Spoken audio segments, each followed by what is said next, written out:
ஆதியாகமம் 18ஆம் அதிகாரம்.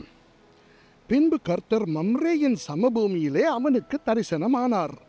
அவன் பகலின் உஷ்ண வேளையில் கூடார வாசலிலே உட்கார்ந்திருந்து தன் கண்களை ஏறெடுத்து பார்க்கும்போது, இதோ 3 புருஷர் அவனுக்கு எதிரே நின்றார்கள். அவர்களை கண்டவுடனே அவன் கூடார வாசலில் இருந்து அவர்களுக்கு எதிர்கொண்டு ஓடி தரை மட்டும் குனிந்து, ஆண்டவரே, உம்முடைய கண்களில் எனக்கு கிருபை கிடைத்ததானால் நீர் உமது அடியேனை விட்டு கடந்து போக வேண்டாம், கொஞ்சம் தண்ணீர் கொண்டு வரட்டும், உங்கள் கால்களை கழுவி மரத்தடியில் சாய்ந்து கொண்டிருங்கள், நீங்கள் உங்கள் இருதயங்களை திடப்படுத்த கொஞ்சம் அப்பம் கொண்டு வருகிறேன், அப்புறம் நீங்கள் உங்கள் வழியே போகலாம், இதற்காகவே அடியேன் இடம் வரைக்கும் வந்தீர்கள் என்றான். அதற்கு அவர்கள், நீ சொன்னபடி செய் என்றார்கள். அப்பொழுது ஆபிரகாம் தீவிரமாய் கூடாரத்தில் சாராள் இடத்துக்கு போய், நீ சீக்கிரமாய் 3 படி வெள்ளிய மாவு எடுத்து பிசைந்து அப்பம் சுடு என்றான்.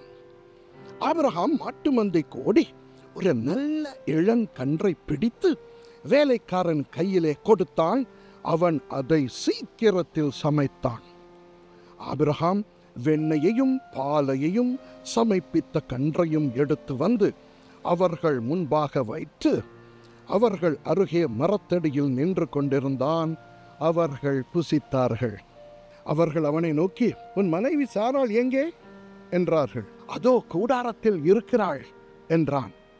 அப்பொழுது அவர், ஒரு உட்பவ கால திட்டத்தில் நிச்சயமாய் உன்னிடத்துக்கு திரும்ப வருவேன், அப்பொழுது உன் மனைவியாகிய சாராளுக்கு ஒரு குமாரன் இருப்பான் என்றார்.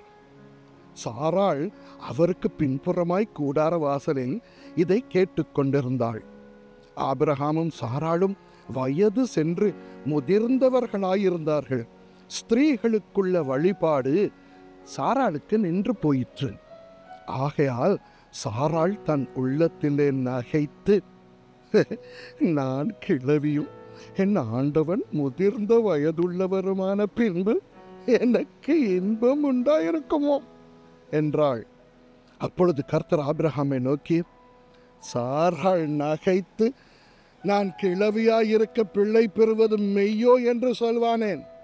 கர்த்தரால் ஆகாத காரியம் உண்டோ? உட்பவ கால திட்டத்தில் உன்னிடத்துக்கு திரும்ப வருவேன், அப்பொழுது சாராளுக்கு ஒரு குமாரன் இருப்பான் என்றார். சாராள் பயந்து, நான் நகைக்கவில்லை என்று மறுத்தாள். அதற்கு அவர், இல்லை, நீ நகைத்தாய் என்றார். பின்பு அந்த புருஷர் எழுந்து அவ்விடம் விட்டு சோதோமை நோக்கி போனார்கள். ஆபிரகாமும் அவர்களோட கூட போய் வழி விட்டு அனுப்பினான். அப்பொழுது கர்த்தர், ஆபிரகாம் பெரிய பலத்த ஜாதி ஆவதினாலும் அவனுக்குள் பூமியில் உள்ள சகல ஜாதிகளும் ஆசீர்வதிக்கப்படுவதினாலும் நான் செய்ய போகிறதை ஆபிரகாமுக்கு மறைப்பேனோ? கர்த்தர் ஆபிரகாமுக்கு சொன்னதை நிறைவேற்றும்படியாய் அவன் தன் பிள்ளைகளுக்கும் தனக்கு பின்வரும் தன் வீட்டாருக்கும், நீங்கள் நீதியையும் நியாயத்தையும் செய்து கர்த்தருடைய வழியை காத்து நடவுங்கள் என்று கட்டளையிடுவான் என்பதை அறிந்திருக்கிறேன் என்றார். பின்பு கர்த்தர், சோதோம் கொமோராவின் கூக்குரல் பெரிதாயிருப்பதினாலும் அவைகளின் பாவம் மிகவும் கொடிதாயிருப்பதினாலும் நான் இறங்கி போய் என்னிடத்தில் வந்து எட்டின அந்த கூக்குரலின் படியே அவர்கள் செய்திருக்கிறார்களோ இல்லையோ என்று பார்த்து அறிவேன் என்றான். அப்பொழுது அந்த புருஷர் அவ்விடம் விட்டு சோதோமை நோக்கி போனார்கள்.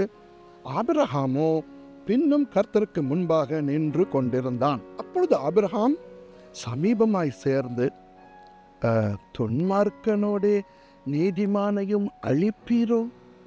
பட்டணத்துக்குள்ளே ஒருவேளை 50 நீதிமான்கள் இருப்பார்கள், அதற்குள் இருக்கும் அந்த 50 நீதிமான்களின் நிமித்தம் ரட்சியாமல் அந்த ஸ்தலத்தை அழிப்பீரோ? துன்மார்க்கனோடைய நீதிமானையும் சங்கரிப்பது உமக்கு தூரமாயிருப்பதாக, நீதிமானையும் துன்மார்க்கனையும் சமமாய் நடப்பிப்பது உமக்கு தூரமாயிருப்பதாக, சர்வலோக நியாயாதிபதி நீதி செய்யாதிருப்பாரோ என்றான்.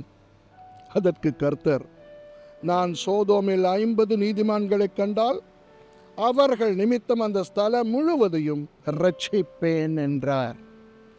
அப்பொழுது ஆபிரகாம் பிரதியுத்தரமாக, இதோ தூளும் சாம்பலுமாயிருக்கிற அடியேன் ஆண்டவரோடு பேசத் துணிந்தேன்.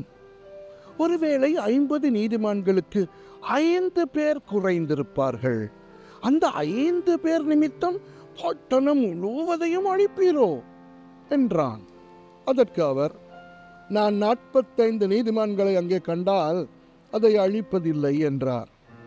அவன் பின்னும் அவரோடு பேசி, 40 நீதிமான்கள் அங்கே காணப்பட்டாலோ என்றான். அதற்கு அவர், 40 நீதிமான்கள் நிமித்தம் அதை அழிப்பதில்லை என்றார்.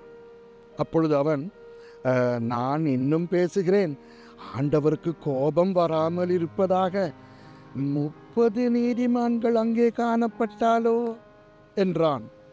அதற்கு அவர், நான் 30 நீதிமான்களை அங்கே கண்டால் அதை அழிப்பதில்லை என்றார். அப்பொழுது அவன், இதோ ஆண்டவரோடு பேச துணிந்தேன், 20 நீதிமான்கள் அங்கே காணப்பட்டாலோ என்றான்.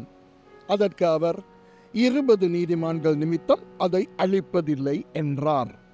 அப்பொழுது அவன், ஆண்டவருக்கு கோபம் வராதிருப்பதாக நான் இன்னும் இந்த ஒரு விஷயம் மாத்திரம் பேசுகிறேன், 10 நீதிமான்கள் அங்கே காணப்பட்டாலோ என்றான்.